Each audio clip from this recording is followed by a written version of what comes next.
देखिए आपका मैंने अपकृत में अभी दो मैक्सिम बचा है इधर शुरुआती दौर में, और उन दोनों मैक्सिम या सूक्ति को बताने के बाद आपका और अपकृत या टाट शुरू किया जाएगा।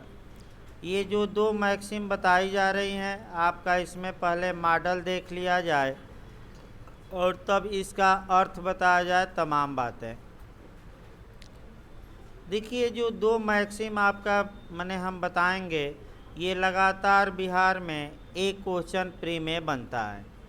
या तो आपका केस से बन सकता है या आपका मेंस में टिप्पणी में बनता है, और इसको अच्छे से जानना है इसका अर्थ। ज़्यादातर बिहार आयोग इसका अर्थ पूछता है, और अर्थ हमेशा बड़े माने जो पढ़ाकू लोग हैं, ज़्यादा पढ़ लिख लिए हैं, जाकर एग्ज़ाम में इसका अर्थ गलत ही मार कर आते हैं, सही नहीं मारते। लेकिन हम ट्रिक बताएंगे और उसी ट्रिक को पकड़ लीजिए। पहला ट्रिक हम बता रहे हैं सही करने का तरीका। अगर सबसे पहले मैक्सिम में इंजुरिया शब्द रहे, बैठिए भाई, अगर सबसे पहले देखिए, पहले ट्रिक हम बता रहे हैं, इसी ट्रिक पर आपको हमेशा अप्लाई करना है और यहीं दिमाग में बैठाना है। दो बार मैं बता रहा हूँ क्योंकि हमेशा ये ट्रिक गलत माने आपका ये क्वेश्चन लोग गलत करके आते हैं। अगर ऑप्शन में पहले ये दे दे इंजुरिया शब्द दे दे, माने आपका मैक्सिम दे और पहले कौन सा शब्द दे दे इंजुरिया, तो आप सतर्क होकर चार ऑप्शन में उस ऑप्शन को खोजेंगे जिसमें कि क्षति हुई है लेकिन कोई नुकसान नहीं हुआ, यानी कि लीगल राइट का वायलेशन हुआ है, विधिक अधिकार का उल्लंघन हुआ है लेकिन कोई नुकसान वादी को नहीं हुआ है। फिर एक बार देखिए, अगर सबसे पहले इंजुरिया मैक्सिम में आए तो आप कैसा ऑप्शन खोजेंगे, तो चार बहुत उलझाऊ देता है, ये नहीं कि सीधे दे देगा, सीधे तो सभी लोग कर ले जाएंगे।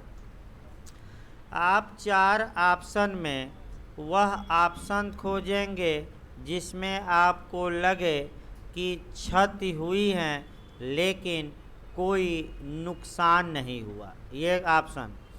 अगर सबसे पहले मैक्सिम में डायमनम दे दे, डायमनम दे इस, तब आप खोजेंगे कि नुकसान तो हुआ है लेकिन कोई क्षति नहीं हुई है।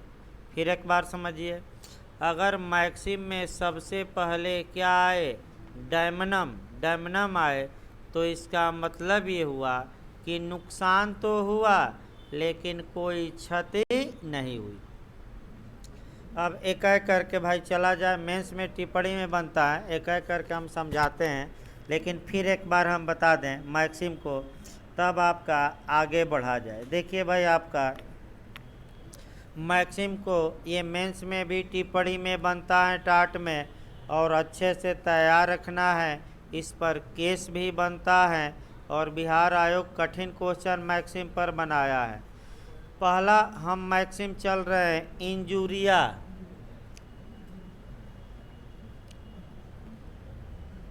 इंजुरिया sine SINE, injuria sine damno DAM NO DAMNO। फिर एक बार देखिए, आपका इंजुरिया साइन डायमनो। इसका पहले देखिए, जब भी मैक्सिम पढ़िए तो कल आपका एक कमी कल रह गई थी आपका, मैं बता दूं, मैंने पढ़ाने में जो ये UB जस IB रेमेडिया हम बता रहे थे, उसको सबसे पहले तोड़ लेना चाहिए था। तो किसी दिन उसको हम दोनों मैक्सिम को तोड़ कर बता देंगे। सबसे अच्छा तरीका है कि एक एक शब्दों को क्या किया जाए, तोड़ा जाए।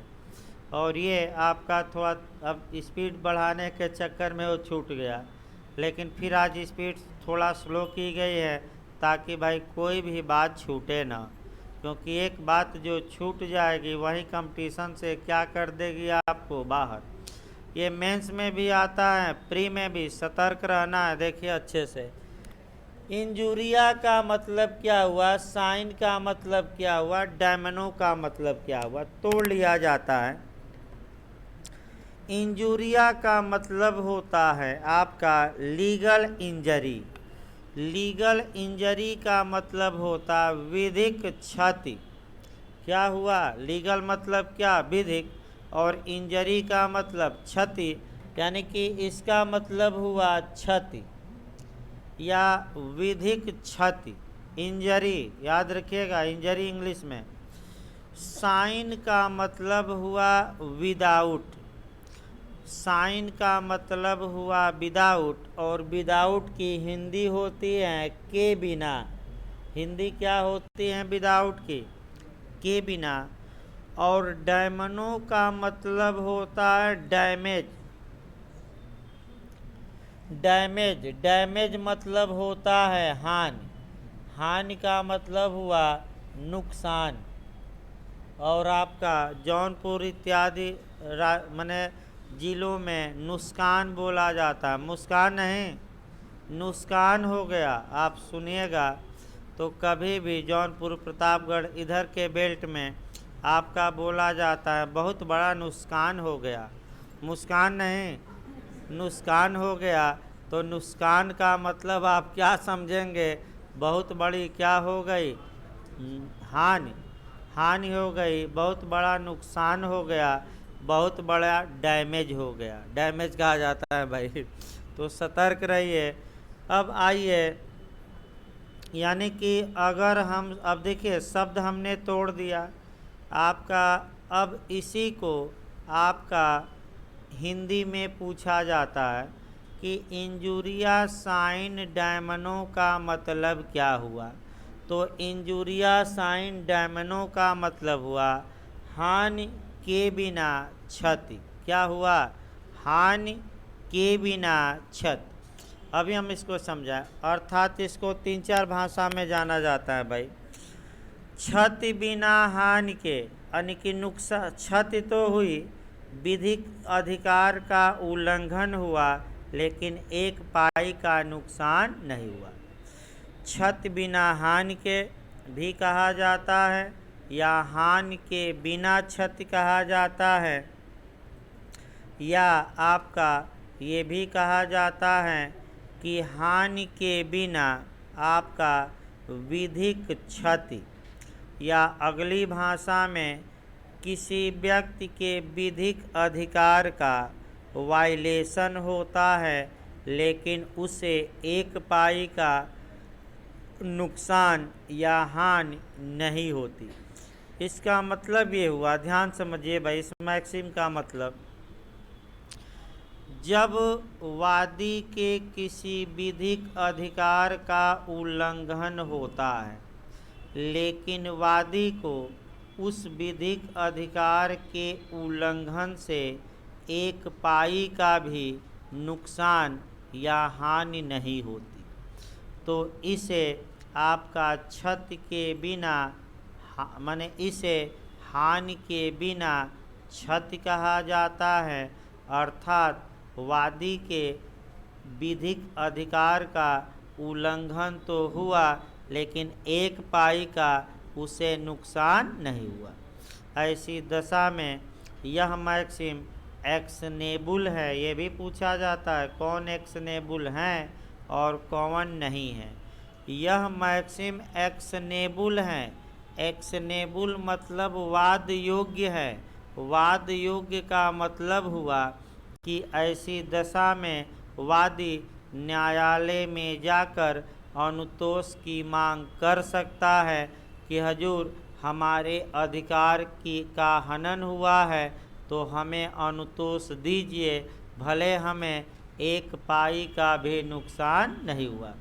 क्यों, क्योंकि यूबी जस आई भी रेमेडियम, यानी कि अगर वादी के पास कोई अधिकार है तो भले एक पाई का नुकसान न हो, उसे हर हाल में क्या मिलना चाहिए? मुआवजा, उपचार मिलना ही चाहिए। इसी मैक्सिम पर आधारित है। अर्थात इसका मतलब ये हुआ कि अगर वादी को विधिक क्षति हुई है, लेकिन एक पाई का या एक पैसे का नुकसान नहीं हुआ है, तो चूँकि यूबी जस आईबी रेमेडियम है, जहाँ अधिकार है वहाँ क्या है? उपचार। तो वादी को हर हाल में आपका उपचार मिलना चाहिए और वादी अपने अधिकार के उपचार के लिए कोर्ट में वाद दायर कर सकता है। अर्थात यह मैक्सिम एक्शनेबल है। एक्शनेबल मतलब क्या हुआ? कार्यवाही योग्य। कार्यवाही योग्य का मतलब क्या हुआ? आपका माने वाद योग्य। पूछा गया भाई। हेलो, हाँ फिर मेरी तबीयत खराब है क्या?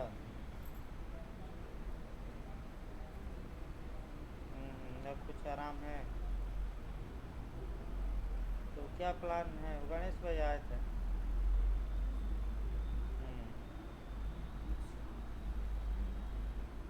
हाँ। हम्म,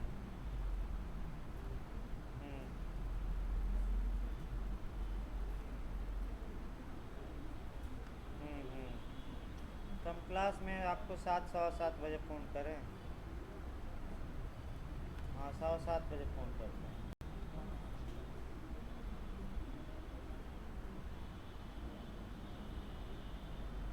एक सेकंड, अर्जेंट।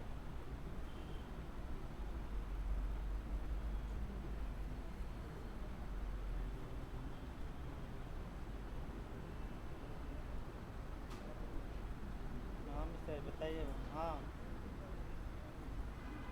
नहीं क्लास में।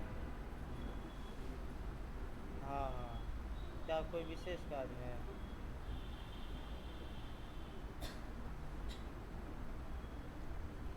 चलिए अभी वहीं आइएगा, लेट बस थोड़ा। ठीक। हाँ हाँ, ठीक।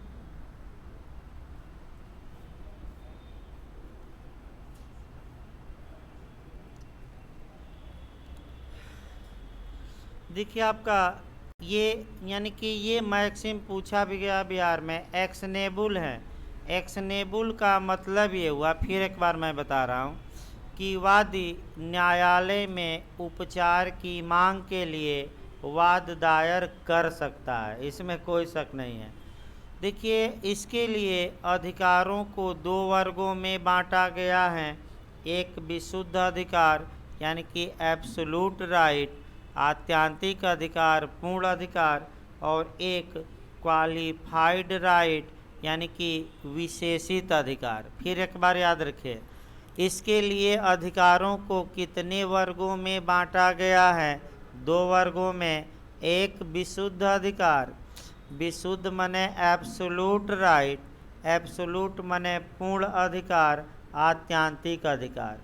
आत्यांतिक अधिकार में वादी को बस ये दिखाना है कि हजूर हमें विधिक क्षति हुई है, यानी कि हमारे राइट का प्रतिवादी ने क्या किया है?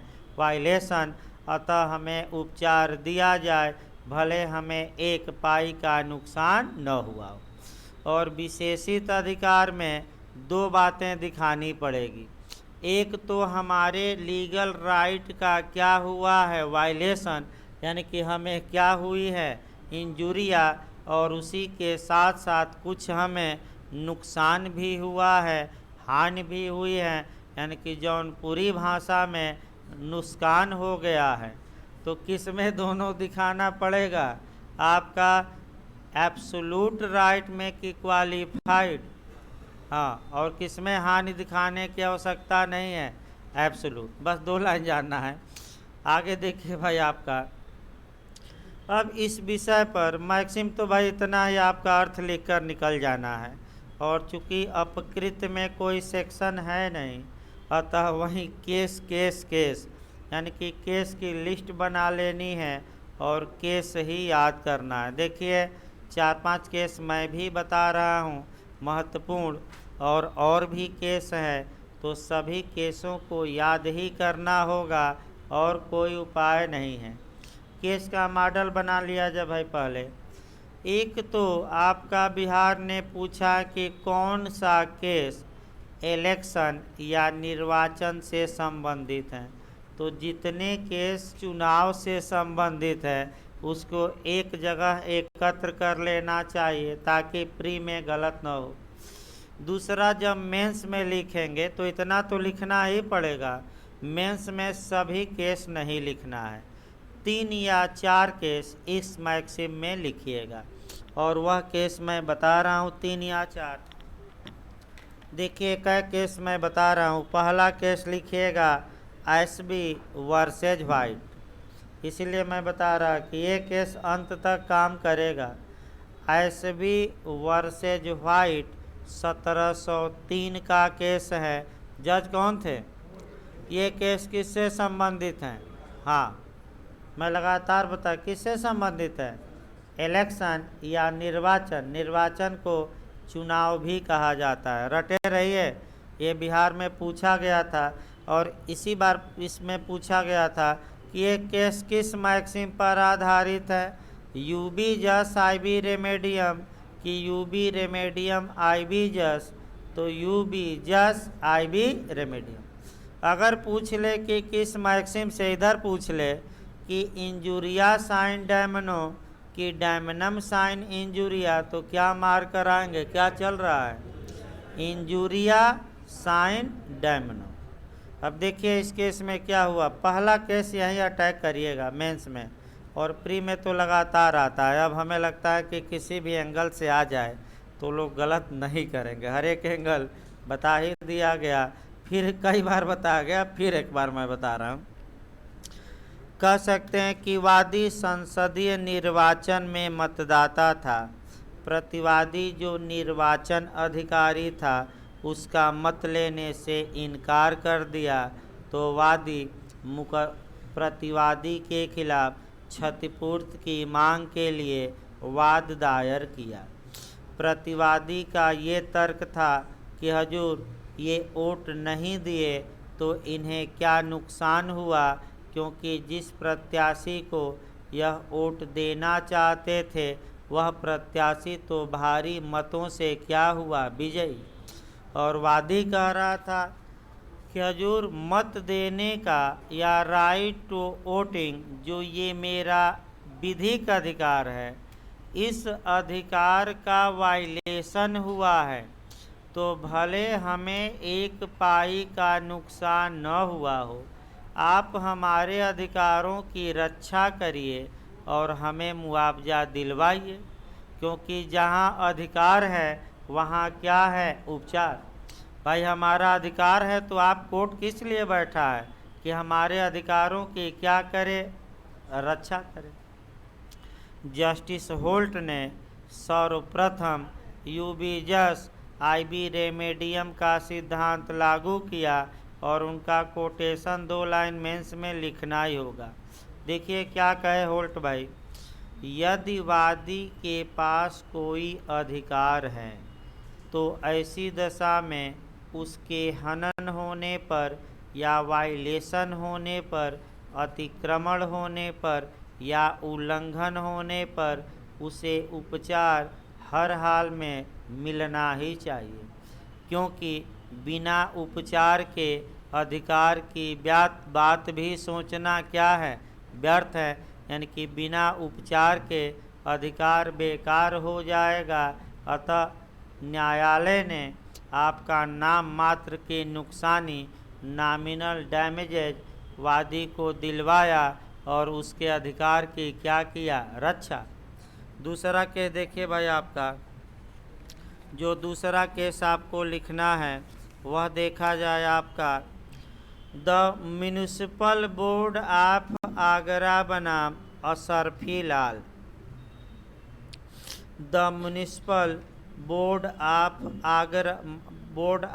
आगरा वर्सेज अशरफी लाल। खूब यह भी केस पूछा जाता है, अशरफी लाल का। देखिए क्या था इसमें, ये 1921 का केस है, इलाहाबाद हाई कोर्ट का। किसका है? 1921 का इलाहाबाद हाई कोर्ट का है। देखिए इसमें क्या था। वादी एक वैध मतदाता था, लेकिन उसका नाम अनुचित रूप से मतदाता सूची में शामिल नहीं किया गया।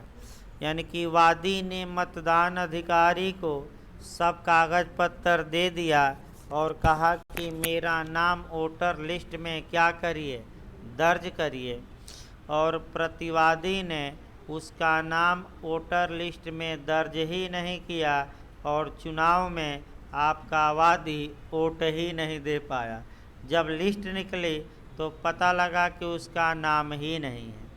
तो ऐसी दशा में वह लड़ते लड़ते हाई कोर्ट तक पहुंचा और हाई कोर्ट में कहा कि जब मतदाता के रूप में पंजीकृत होने का अधिकार हमारा विधिक अधिकार है। लेकिन भाई बता दिया जाए, चूँकि ये 1921 का केस है, वर्तमान समय में मतदाता या वोटर के रूप में रजिस्टर्ड होने का अधिकार एक कॉन्स्टिट्यूशनल राइट है, एक संवैधानिक अधिकार है, और अनुच्छेद वर्तमान में जोड़ना है 326। किस अनुच्छेद में? 326 में कैसा अधिकार है आपका? संवैधानिक। लेकिन उस समय नहीं था संविधान, अलग कानून था। लेकिन वर्तमान में तो भाई आपका वर्तमान भी हमें देखना है, कौन सा आर्टिकल है? 326 वर्तमान समय में। हाई कोर्ट ने ऐसे वादी को क्षतिपूर्ति दिलवाई, वो दिलवाया क्षतिपूर्ति। तो ये भी केस किससे संबंधित है? पूछ ले अशरफी लाल का, तो किससे रिलेटेड हो गया? निर्वाचन। ये भी केस किससे संबंधित है? निर्वाचन। अगला ये बैंक का केस देखा जाए, मार्जेटी वर्सेज विलियम्स का केस है। मार्जेटी वर्सेज विलियम्स का केस है। ये बैंक वाला केस कहा जाता है। कौन वाला केस? बैंक वाला केस, मार्जेटी वर्सेज विलियम्स का केस। देखिए भाई इसमें क्या हुआ, एक व्यक्ति के खाते में पर्याप्त धन था और उसने एक चेक इशू किया। भाई बैंक वाला केस है ये। मान लीजिए कि एक उदाहरण से देखिए, सही रहेगा भाई। मान लीजिए कि ए एक व्यक्ति है और वह एसबीआई में अपना खाता खोला है और अपने खाते में 10,000 रुपया रखा है और एक 5,000 रुपये का चेक जारी करता है और आपका चेक बी को देता है और कहता है कि जाकर एसबीआई बैंक से इस चेक में मैंने जो रकम हमने लिखा है उसको क्या करो, निकाल लो भाई जाके। बैंक में जब चेक गया लेकर भी तो बैंक ने आपका चेक डिसऑनर कर दिया, यानी कि पर्याप्त धन होने के बावजूद भी पैसा नहीं दिया। तो अब ऐसी दशा में अब ए ने बैंक के खिलाफ मुकदमा किया और कहा कि जब हजूर मेरे बैंक के खाते में 10,000 रुपया है और मैंने उससे ज़्यादा रकम का चेक काटा नहीं, और बैंक ने क्या किया कि हमारे विधिक अधिकार का क्या किया, हनन, चेक डिसऑनर करके। क्योंकि पैसा है तो आप क्यों नहीं दे रहे हैं भाई? पैसा जब खाते में है तो आप चेक क्यों नहीं, आप कह सकते हैं कि चेक को क्लियर कर रहे हैं। तो वादी जीता और बैंक से क्या पाया? मुआवजा। बैंक यही कह रहा था कि जब हमने इनको पैसा नहीं दिया तो इन्हें कौन सा नुकसान हो गया? सारा बैंक में ही तो पैसा है 10,000, कौन एक पाई का नुकसान हुआ? और वादी कह रहा था कि जो हमारा लीगल राइट है उसका तो बैंक ने हनन किया, अतः हमें क्या दिया जाए? मुआवजा। तो 3 केस याद रखना है।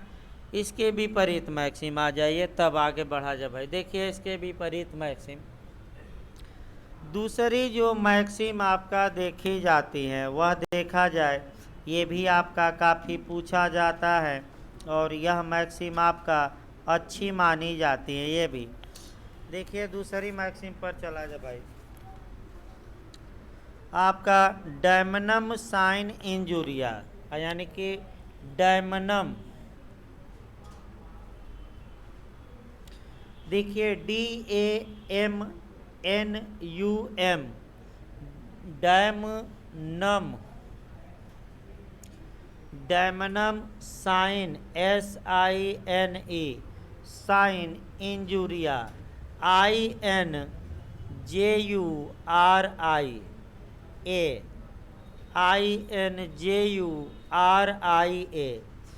डायमनम साइन इंजुरिया।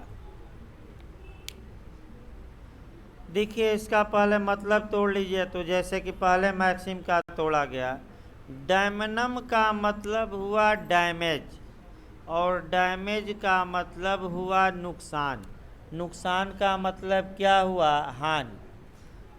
भाई डायमनम का मतलब हुआ डैमेज, डैमेज का मतलब हुआ नुकसान या हानि। और साइन अभी बताया गया, साइन माने विदाउट, विदाउट मतलब क्या, के बिना, विदाउट मतलब क्या, के बिना। और इंजरी, इंजुरिया मतलब कि क्षति, क्षति यानी कि विधिक क्षति। अब इसका अर्थ बताइए, आपका वहीं पूछा जाता है कि अर्थ बताइए क्या इसका मतलब हुआ, तो अर्थ निकालिए। क्षति के बिना, यहाँ से अर्थ निकालिएगा, क्षति के बिना क्या, हानि। अर्थात इसका मतलब ये हुआ कि हानि बिना क्षति के, ये भी पूछा जाता है, हानि बिना क्षति के, अर्थात वादी को नुकसान तो पहुंचा लेकिन उसके किसी विधिक अधिकार का उल्लंघन नहीं हुआ। इसका मतलब ये हुआ कि वादी को नुकसान हुआ है, हानि हुई है, लेकिन वादी के विधिक अधिकार का उल्लंघन नहीं हुआ। तो जब तक कि विधिक अधिकार का उल्लंघन न हो जाए, केवल हानि के लिए आपका वाद लाया जा सकता है कि नहीं, तो आपका जवाब रहेगा नहीं लाया जा सकता।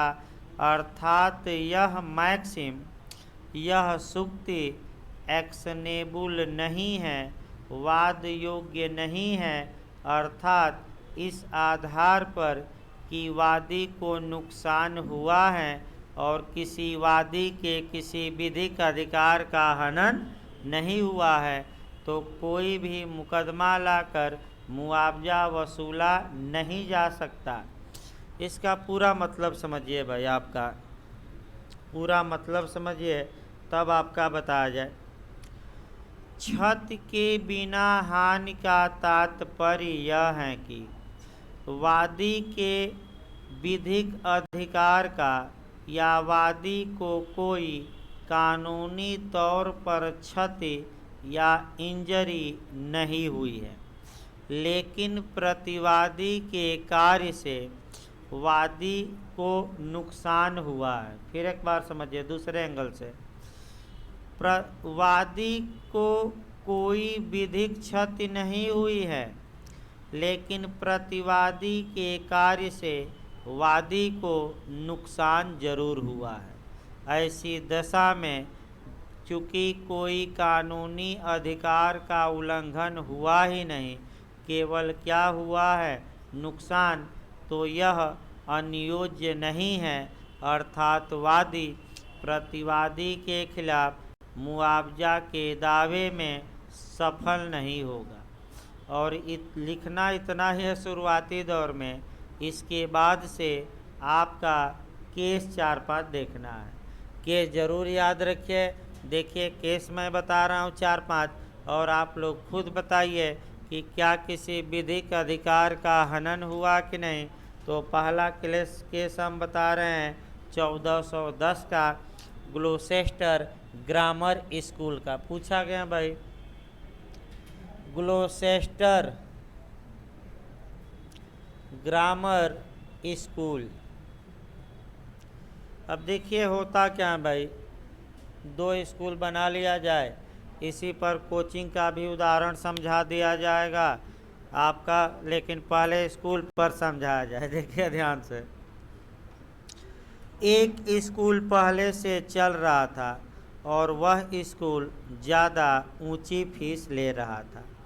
तब तक उसके बगल में एक दूसरा स्कूल खुल गया, थोड़ा कम फीस रखा और पहले स्कूल के ज़्यादातर बच्चे दूसरे स्कूल में एडमिशन ले लिए।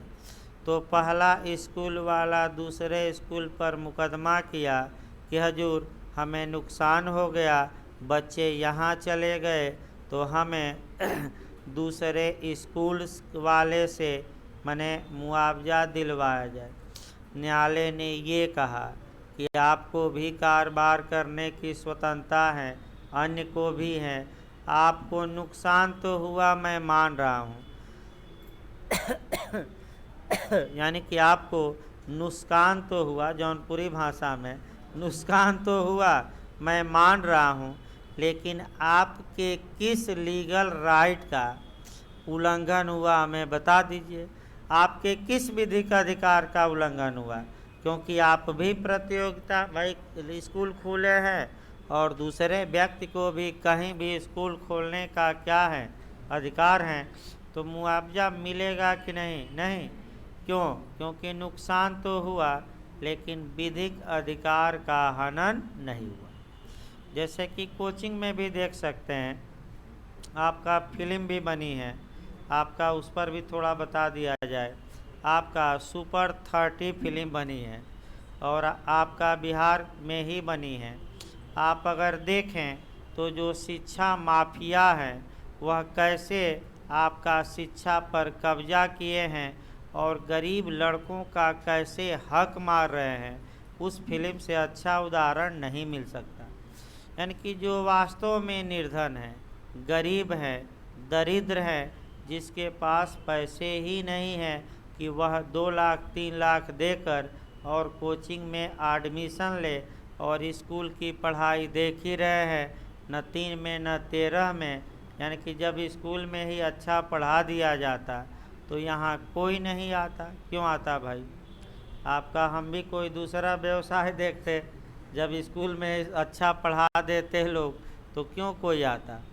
तो आपका कोचिंग सबसे अच्छा उदाहरण सुपर 30 में दिया गया है कि जो माफिया हैं, शिक्षा माफिया, वो बड़े बड़े स्कूल खोले हैं, बड़े बड़े कोचिंग संस्थान लाखों करोड़ों ले रहे हैं, तब आपको पढ़ा रहे हैं, और जो गरीब का बच्चा है वह पढ़ने के इच्छुक होते हुए भी, संसाधन न होते हुए नहीं पढ़ पा रहा है।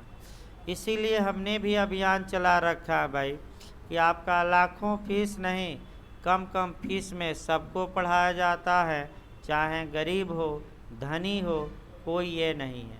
आपका ये नहीं कि मैं आपसे 1 लाख 2 लाख मांग रहा हूँ, कम फीस में ही मैं सबको पढ़ाता हूँ। और तमाम बच्चे हैं जो सेलेक्ट हुए, आपका पढ़ भी रहे हैं आपका, और काफ़ी गरीब थे, आपका खेत बंधक रख कर आए और आपका पढ़ाया गया, आज अच्छे अच्छे पदों पर हैं, यहाँ के पढ़े हुए। सबसे अच्छा उदाहरण आपका जितेंद्र यादव जी है, जो इस समय आजमगढ़ में एडीजे हैं।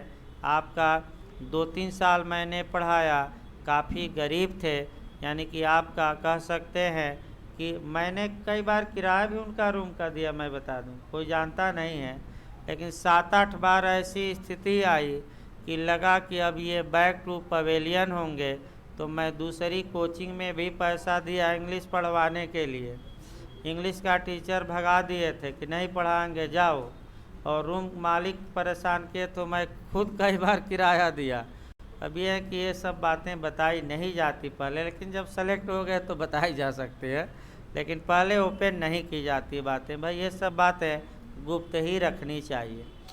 इसका मतलब ये हुआ कि अगर दूसरा एंगल से देखिए कि यहाँ कोचिंग चल रही हैं और प्रयागराज में तमाम कोचिंग वाले अगर ज़्यादा फीस रखे हों, यहाँ थोड़ा कम फीस हो, और वहाँ के लड़के अगर यहाँ आ जाएं तो उनको कोई विधिक क्षति नहीं हुई, भले उनको नुकसान हुआ हो, और मेरे खिलाफ कोई मुकदमा नहीं कर सकते। क्यों? क्योंकि केस भी है कौन सा? ग्लोसेस्टर ग्रामर स्कूल।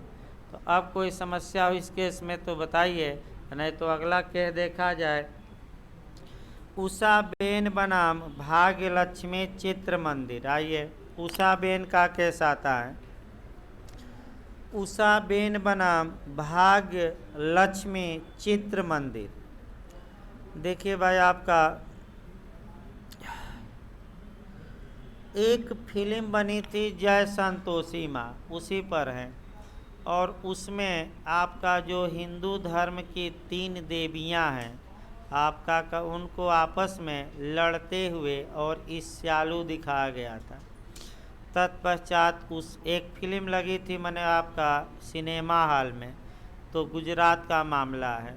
तो उषाबेन ने क्या किया कि उस मैंने सिनेमा हॉल के खिलाफ मुकदमा किया, और आपका अब अपकृत विधि में देखिए भाई, उपचार पहले फिर एक बार देखिए तब बैक होते हैं। आपको अपकृत में कितने उपचार उपलब्ध हैं मैं लगातार बता रहा हूँ, 3। कौन कौन? पहला क्षतिपूर्ति। कैसी क्षतिपूर्ति? अपर निर्धारित, पहले से निर्धारित। दूसरा हमने क्या बताया था? व्यादेश। और तीसरा संपत्ति की वापसी, कन्वर्जन, या संपत्ति का संपरिवर्तन। अब आपका पहला तो उदाहरण दूसरा बताया गया था, दूसरा ही नहीं बताया गया था, वो भी जान लीजिए।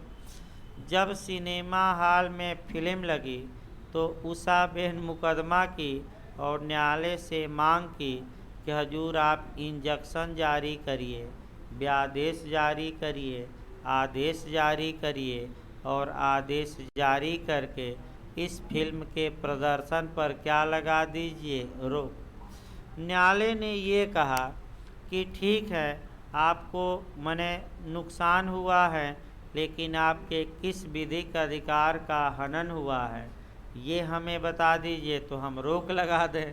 केवल नुकसान के कारण तो हम रोक लगा नहीं सकते, आप बताइए कि आपके किस लीगल राइट का क्या हुआ है हनन। देखिए वर्तमान समय में इस पर काफ़ी विवादित आ रहे हैं भाई मामले। वर्तमान समय में आपका ऐसा कार्य फिल्म निर्माता ज़्यादा कर रहे हैं, इसमें कोई शक नहीं, 1% भी। और आपका तमाम ऐसे फिल्में बनाई जा रही हैं जहाँ की धार्मिक भावनाओं को आहत किया जा रहा है, या जातीय भावनाओं को। और ऐसी दशा में अब इसी का सरकार तो कुछ कर नहीं पा रही हैं, कोर्ट भी असमर्थ है ज़्यादा कुछ करने में, तो सेनाएं बन गई हैं। ब्राह्मण सेना, भीम आर्मी, तो करणी सेना, तो कौन सेना। और ये जो सेनाएं हैं, सेनाएं मतलब संगठन, सेना मतलब क्या यहाँ? संगठन पूरा विरोध कर रहे हैं, और विरोध में प्रोड्यूसर झुक जा रहे हैं, और थोड़ा बहुत कभी झुक रहे हैं कभी नहीं झुक रहे हैं, और नहीं झुक रहे हैं तो तमाम स्याही वाही मारपीट और क्या क्या स्टूडियो तोड़ना इत्यादि। और सबसे ज़्यादा इस समय सक्रिय करणी सेना है जो क्षत्रियों के हितों के लिए लड़ती हैं। और जब आपका जोधा अकबर तमाम बना तो तमाम जगह तोड़ फोड़ मचा दिए, और आपका सीन कुछ क्या करना पड़ा? हटाना पड़ा, इसमें कोई ये नहीं है। तो आपका वर्तमान में भी ज़्यादा चल रहा है तमाम फिल्मों में, इसमें कोई शक नहीं है। अगला देखिए भाई, आपका अगला है टाउन एरिया कमेटी बनाम प्रभु दयाल। अगला केस है टाउन एरिया कमेटी, ये भी केस आ चुका है, वर्सेज प्रभु दयाल। अब कंगना रानौत का उदाहरण इस पर सेट करिए तब सही रहेगा, यानी कि करंट से जोड़कर भी पढ़ा जाए। देखिए क्या हुआ। कंगना रानौत ने आपका महाराष्ट्र सरकार के नाक में दम कर रखा है। एक उधर अर्नब गोस्वामी है जो रोज़ 2-4 खुलासे करता है, यानी कि भाई ऐसा भी नहीं होना चाहिए। आप व्यक्तिगत दुश्मनी आप सोशल मीडिया या टीवी के माध्यम से न निकालिए, आप कोर्ट में लड़िए, बाहर लड़िए, लेकिन आप दिन रात एक ही चला रहे हैं। महाराष्ट्र सरकार का आपका विरोध करना है और मोदी जी का सपोर्ट करना है तो आप निष्पक्ष कहाँ से रहे। तो निष्पक्ष समाचार कोई चैनल नहीं दे रहा है, मैं बता दूं। सब बेवकूफ़ बना रहे हैं। पेट्रोल की कीमत बढ़ रही है, लेकिन कोई चैनल नहीं कहा कि सरकार अपना टैक्स क्या कर ले, कम कर ले, तो पेट्रोल अपने ही 30-40 में आ जाएगा, जो अब 90 में पहुंच गया है। लेकिन कोई चैनल इस बात को नहीं उठाएगा, और उठाएगा भी तो उसको लोग ज़्यादा देखेंगे नहीं। एक ही है रवीश कुमार जी, जो 36 का आंकड़ा रखते हैं मोदी जी से, और अच्छाई में भी उनको बुराई दिखती है। ऐसा भी नहीं होना चाहिए भाई। जो अच्छा कार्य है आप अच्छा मानिए, और जो बुरा कार्य है क्या मानिए, लेकिन ये मीडिया नहीं दिखाती। कुछ हैं समर्थक तो समर्थन ही करेंगे, और कुछ विरोधी हैं तो सदैव उनका क्या करेंगे, विरोध ही करेंगे।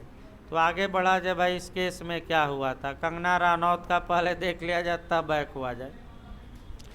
तो कंगना रनौत बाहर थी, और बिना नोटिस दिए प्रॉपर 1-2 घंटा पहले लिस्ट चिपका दी गई नोटिस, और जाकर आपका मुंबई नगर महापालिका ने उनका जो आलीशान मकान उकान था सब तोड़ ताड़ दिया। तो कंगना रनौत मुकदमा की हाई कोर्ट में, करोड़ों की मांग की। हाई कोर्ट ने उनका समर्थन किया और कहा कि ये अवैध कार्रवाई थी, बिना सूचना के ही कर दी गई। तो प्रयागराज में भी 90% बिल्डिंगें ऐसी हैं कि जब चाहे सरकार तब बुलडोज़र लगाकर क्या करे, तोड़ दे, क्योंकि बिना नक्शा के बनी हैं, तोड़ सकती हैं। और जो पहले माफियाओं का तोड़ ही रही है भाई। बिना माफियाओं का बिना एडीए से पास किए बनवा लिए तो सब क्या हो रहा है, टूट रहा है। तो ऐसी दशा में एक पाई मुआवजा नहीं मिलेगा। या तो स्वयं अपने हाथ से तोड़ लीजिए, और सरकार तोड़ेगी तो तोड़वाई का भी पैसा और मलबा हटाने का भी पैसा लेगी, और 1 घंटे का 1200 चार्ज लेती है आपका। तो इससे अच्छा कि खुद ही अपना घर क्या कर लीजिए, तोड़ लीजिए। 90% मकान अवैध हैं यूपी माने इलाहाबाद में। आगे देखिए भाई, इसमें तो कंगना रनौत का तो मामला थोड़ा भिन्न था, लेकिन आइए टाउन एरिया कमेटी बनाम प्रभुदयाल का मामला देखा जाए। इस मामले में क्या हुआ। प्रभुदयाल ने बिना आपका नगर पालिका से नक्शा पास करवाए जमीन पर मकान बना दिया। नगर पालिका ने नोटिस दिया कि ये मकान अवैध है, तोड़ लीजिए, और नहीं तोड़े तो बाद में जाकर क्या कि बुलडोज़र लगा के तोड़ दिया। तो प्रभुदयाल कोर्ट में गए कि हजूर हमें 16 हमारा मकान कमरा था, 16 टूट गया, नुकसान हो गया, हमें नगर पालिका से क्या दिलवाइए, मुआवजा। नगर पालिका कह रही थी कि हजूर इनके किस विधिक अधिकार का हनन हुआ, हमने जो कार्यवाही की वैध ढंग से की, इन्हें प्रॉपर सूचना भी दिया गया, और इनका मकान तो अवैध था, मैंने तोड़कर कौन गलत कार्य किया। एक पैसा मुआवजा नहीं दूंगा, और मुआवजा नहीं दिया गया क्योंकि नुकसान तो वादी को हुआ था, लेकिन उसके किसी विधिक अधिकार का क्या नहीं हुआ था, हनन। देखिए आपका 1-2 और केस देखा जाए। मुगल स्टीम शिप कंपनी बनाम मैकग्रेगर, ये भी पूछा जाता है। मुगल स्टीम शिप कंपनी बनाम मैकग्रेगर। देखिए इसमें व्यापार वाला मुगल स्टीम शिप कंपनी है नोट्स में भाई। मुगल स्टीम शिप कंपनी बनाम मैकग्रेगर। मैकग्रेगर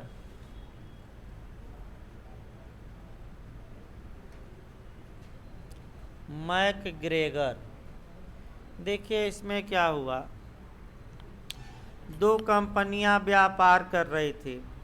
तो आइए आपका मैंने रिलायंस का ही देख लिया जाए पहले, करंट भी हमें चलते रहना है।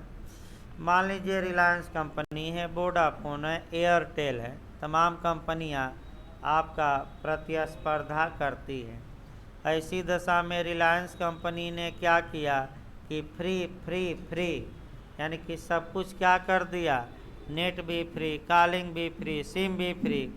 अब खूब लोग फ्री का लाभ उठाए और 2 माह बाद जब लोग फ्री के लिए आदी हो गए तो कंपनी यही उपाय होता है कि पहले फ्री में फ्री का चंदन घासा रघुनंदन, पहले फ्री में चंदन रगड़ेंगे पंडित जी और तब उसका कहेंगे कि 10 रुपया क्या करो लाओ तब चंदन, फिर आदी हो जाएंगे तो चंदन का दाम 20 रुपया, फिर 51 रुपया, फिर 101 रुपया बढ़ता जाएगा। सेम कंपनियां भी करती हैं यही काम, इसीलिए BSNL ध्वस्त हैं। और हमारे राहुल गांधी जी बार बार आरोप लगा रहे हैं कि रिलायंस कंपनी को बढ़ावा सरकार दे रही है, और जो सरकारी कंपनी BSNL है इसको सुधारती तो क्या रिलायंस से ज़्यादा फ़ायदा नहीं होता? भाई सही में हो सकता था अगर इसमें क्या किया जाए थोड़ा सुधार। भाई हम भी BSNL ही यूज़ करते हैं, इसमें भी कोई शक नहीं है। हम भी चाहते हैं कि कंपनी कुछ क्या करे, ऑफर दे। तो रिलायंस कंपनी ने क्या किया कि हर एक कंपनी को ध्वस्त कर दिया और कई करोड़ यूजर हो गए। तो उसका उपाय होता है 2 माह बाद अब आपका लगा दीजिए कि भाई आपका इतना पैसा देंगे तो रिचार्ज होगा। तो अब कम से कम 10 करोड़ में 5 करोड़ तो आदि अब हो चुके हैं हैबिचुअल, तो आपका 5 करोड़ तो रिचार्ज कराएंगे। तो जो रिचार्ज पहला तो नुकसान हुआ, लेकिन दूसरी बार क्या हुआ, फ़ायदा। और लॉकडाउन में सबसे ज़्यादा फ़ायदा रिलायंस कंपनी ही कमाई है।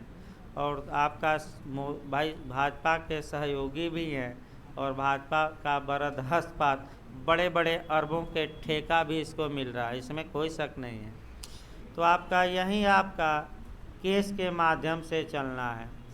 2 कंपनियां चीन से व्यापार कर रही थी और एक कंपनी ने अपना दाम कम कर दिया तो दूसरी कंपनी का सामान जा ही नहीं पाया। तो जिसका मूल्य अधिक था उसने मुकदमा किया। तो आप लोग बताइए, सामान कीमत कम करके सामान बेचना क्या गुनाह है? नहीं। तो ऐसी दशा में दूसरी कंपनियों को भले ही नुकसान हुआ हो, लेकिन उनके किसी विधिक अधिकार का हनन नहीं हुआ। जैसे वर्तमान में रिलायंस ने कम कर दिया, अन्य कंपनियां उसी पर रही रेट पर, अन्य कंपनियों को नुकसान हुआ, लेकिन रिलायंस के खिलाफ मुकदमा किसी ने नहीं किया, कंपनी ने। हाँ, ये सरकार से मांग जरूर की कि कोई नियम बनाइए कि इतना से कम न किया जाए, लेकिन फ्री में भी दे सकते हैं, कोई मुकदमा नहीं किया। और आजकल देख ही रहे हैं कि रिलायंस कंपनी धीरे धीरे दाम क्या कर रही है, बढ़ा रहे हैं रिचार्ज का। आप देख सकते हैं उतना अच्छा नेट भी नहीं चल रहा है और दाम हमेशा क्या हो रहा है, बढ़ता जा रहा है। रिचार्ज कराइए तब पता लगेगा। इस प्रकार आज की कहानी, क्या किया जाए रिचार्ज पर, और कल फिर रिचार्ज होकर आइए आपका, तब फिर पढ़ाया जाए। कल का चैप्टर रहेगा, अब चैप्टर वाइज शुरू करना है टाट में। पहले भाई टाट पढ़ाया जाएगा, 4-5 क्वेश्चन और 2-3 हो जाए तो 2 दिन में लिखवा देंगे, लिखवाने में समय नहीं लगता। और कॉन्ट्रैक्ट सेकंड पीरियड में मेंस के लिए लिखवाया जाएगा, कॉपी अलग बना लीजिए। और पहले टाट में आप पढ़ कर आइएगा वैकेरियर राज्य का प्रतिनिधिक दायित्व, वैकेरियस लाइबिलिटी ऑफ स्टेट। एक बार पढ़ कर आइए ये चैप्टर, राज्य का प्रतिनिधिक दायित्व। अच्छा